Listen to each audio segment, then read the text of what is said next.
So I was reading my dad's book about Kubernetes, and it's called Kubernetes Up and Running. And I took some notes out of it, and I want to explain what they mean. So here I have my notes, and then here is velocity, and the book said it goes into any type of software like apps or CDs. So I drew a YouTube sign and a CD going into a computer and a phone already on YouTube. And what is velocity? Velocity is a part of making software. It's part of the building process of software.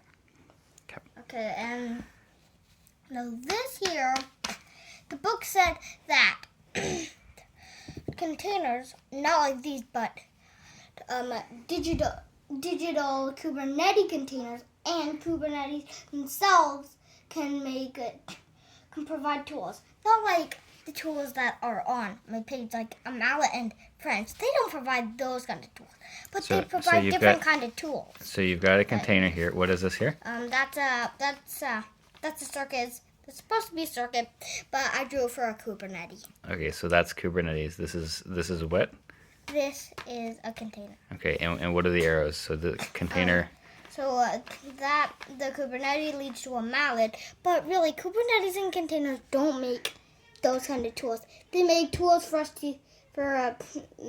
Kubernetes workers to actually use to build Kubernetes. Okay, so you've got Kubernetes and you've got it pointing to a mallet because it's a tool that you can use to build. Exactly. And you've got a container, and what is this? A wrench. A wrench, because why a wrench? You can use a wrench to build. Okay, and why is Kubernetes? Why is a container a wrench? Container wrench. Well, they can, I just don't. I don't know why I put it's a tool. Okay, yeah, it's a tool. Okay, and what is this drawing you have in here? So there were a few steps that the Kubernetes up and running books that I said that Kubernetes workers could do, and it was log into a container. That's why I have an arrow